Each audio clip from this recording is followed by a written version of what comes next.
Alright guys, so depan aku ni ada sebiji helmet J-Force 3 Shoei J-Force 3 Lubla warna putih. Condition dia agak teruk dan dalam video hari ni aku akan cuba untuk restore balik helmet ni. Kita cuci bersih, polish balik, tukar padding apa semua, kita bagi helmet ni tip top semula. Dan kalau korang tengok, habis dah. Padding dia semua dah hancur.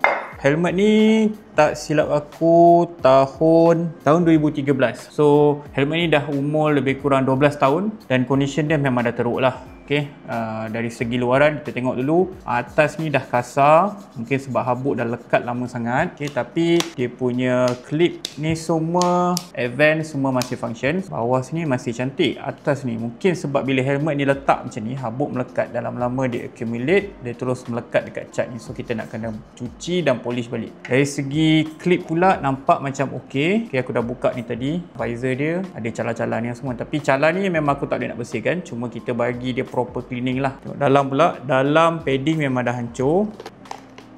Perui dah pun habis. So ni kita akan hantar repair. So first step kita akan buat adalah kita akan cuci dulu semua padding ni. So first step kita buka semua padding ni.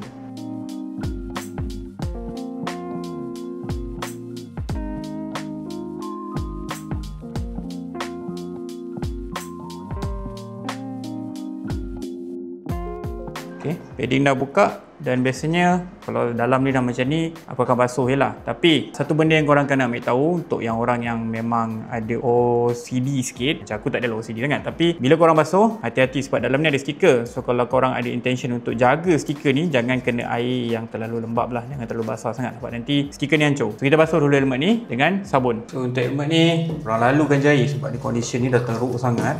Dan aku akan pakai berus gigi. Okay, kenapa berus gigi? Sebab berus gigi yang paling mudah didapati dan berus dia lembut, dia tak nak rosakkan material kat dalam ni. So, lalukan je air kat dalam. Tak sabun sikit. Sabun ni biasanya aku pakai sabun baby lah, tu yang paling lembut lah, lembut. Kita tak nak rosakkan permukaan ataupun material kat dalam helmet ni. Okay, so just brush lah. Tali ni biasanya paling teruk lah, paling kotor sebab peluh. Okay, satu lagi berus yang aku suka pakai adalah berus detailing. Ini mudah sikit lah korang nak dapat bersihkan kat dalam ni. So hati-hati dekat stiker tu, berus gigi pun dia dah jadi hitam sebab kotor. Ok, dah settle, kita bilas je lah. Aku nak mudah sebenarnya memang buat kat dalam bilik air je, senang. Ini kalau kau nak betul-betul bersih lah. Kalau tak perlu pun nak sampai macam ni. Ok, dalam dah bersih, kita cuci juga ke bahagian luar ni. Aku pakai berus yang sama juga.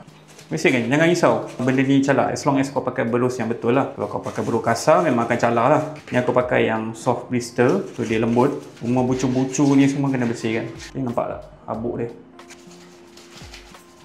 Settle pakai berus besar, kita pakai pula berus gigi tadi untuk part-part yang susah dicapai.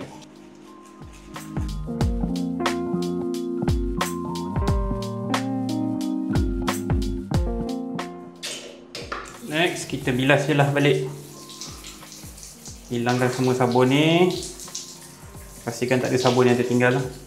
Next adalah dia punya padding lah. So kalau korang tengok padding-padding dia ni, dia dah kotor-kotor ni kan. So ni semua bekas-bekas peluh ni. So cara untuk cuci dia adalah, kalau ambil baldi, letak sabun basuh baju, pulang lah kau nak tambah daun ni ke apa ke, and then just campak je.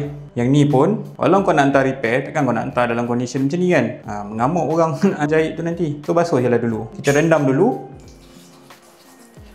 Tapi at the same time, ambil berus gigi dan korang basuh yang ni. Dan berus je. Tanggalkan sebanyak mana yang korang boleh lah. Nampak tak keluar semua yang kotor-kotor tu. Belum berus pun dah keluar dia punya hitam lah. Alright, kita dah basuh. Dan just kita biarkan benda ni berendam lah. Untuk biasanya aku akan rendam dalam tak lama, Mungkin dalam 4-5 jam pun dah cukup dah. Dan selepas 4-5 jam tu, kita berus satu kali lagi, bilas bersih-bersih, dan boleh jemur. Okay, kita dah siap cuci. Visor pun dah siap cuci. Pakai air kosong. Just kalau nak tanggalkan yang macam tar ke minyak-minyak tu, mungkin boleh pakailah sabun. So, kita dah siap bilas. Next step adalah kita keringkan. Okay, aku tak prefer untuk korang jemur padding ataupun helmet ni di bawah matahari. Sebab recommended by Shoei pun, orang putih panggil leave air dry je lah. Kita keringkan secara angin saja. Kalau tengok condition dia, much better lah. Okay, so macam aku cakap tadi, leave air dry saja. So kalau korang ada helmet pillow ni kat rumah, boleh pakai dan just letak je helmet kat orang kat sini, tembak je kipas kat sini. Biarkan je overnight, dia akan kering. Tapi sebelum tu, lap-lap juga sikit-sikit. Okay, untuk permukaan luar ni, okay, korang tengok once dah basuh, dah boleh nampak dah beza dia dengan yang sebelum tadi. So, bila korang dah tanggalkan yang kotor-kotor tu, barulah korang nampak condition sebenar helmet kau ni macam mana rupa. So, kain yang aku pakai ni adalah microfiber cloth. Jangan pakai kain yang terlalu keras, pakai kain lembut. So, nampak perbezaan dia jauh lah. Right. Ni belum polish lagi. So, kita keringkan dulu. Tinggalkan semalaman ataupun beberapa hari lah untuk bagi dia kering betul-betul. Kita pergi ke step yang seterusnya, iaitu untuk kita polish, bagi naikkan balik shining dia ni. So untuk polish, aku biasanya ada pakai beberapa produk lah. Okay, this one adalah Pure Wax. Yang ni biasanya aku pakai untuk visor sebab dia ada water repellent punya karakteristik. So bila kau spray kat sini, air tak melekat lah dekat visor. Okay, untuk shell, untuk cekerang ni, aku biasanya pakai dua produk, Soft 99 Meta Clean. Okay, yang ni wax untuk kereta tapi boleh juga pakai untuk helmet, dan aku juga prefer pakai yang ni lah, Fuso Coat. Yang ni pun tak silap aku daripada brand yang sama. Okay, brand yang sama, Soft 99 juga. Yang ni korang tak perlu pakai polisher lah, maksudnya korang tak perlu pakai mesin, korang boleh pakai tangan saja untuk apply wax ni. Aku akan letak link barang ni semua dekat bawah, so nanti korang boleh beli saja. So aku akan tunjuk pakai Fuso Wax ni lah. Wax dia macam ni rupa, dia paste. So korang ambil applicator ni ataupun span ni, applykan sedikit wax pada span ni dan boleh terus apply kepada helmet. Cara yang paling baik adalah sebenarnya kau tape dekat keliling bahagian getah yang warna hitam ni, tapi aku malas. Tapi korang boleh lah buat macam tu kalau korang tak nak wax ni kena dekat bahagian-bahagian yang tak sepatutnya. Okay, so kita first layer kita apply je dulu, dan korang akan rasa sedikit kasar bila diberi sedikit masa lah sebab wax ni akan mengeras. Okay, jangan macam ni, jangan macam ni. Tadi first layer boleh sebab kita nak apply. Masa siap, kita perlu lap dia bersih. Untuk lap bersih ni aku akan pakai kain yang lain. So just lap je lebihan-lebihan wax ni tadi. Jangan sampai dia mengeras sebab nanti susah nak bersihkan. So wax ni dia mengeras.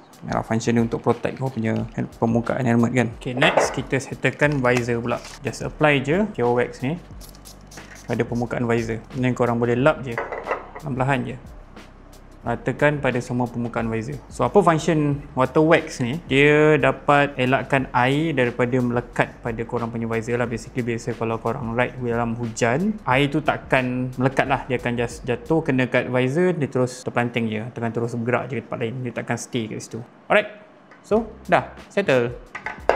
So itulah condition dia selepas di polish. Nampak dah mengelip. Okay, tak ada dah calah-calah halus.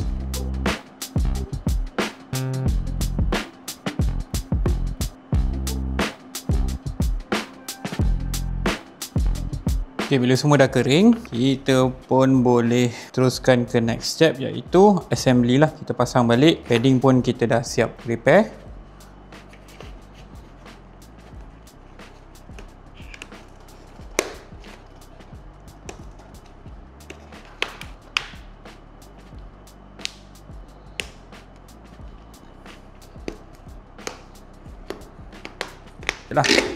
Barulah boleh fly.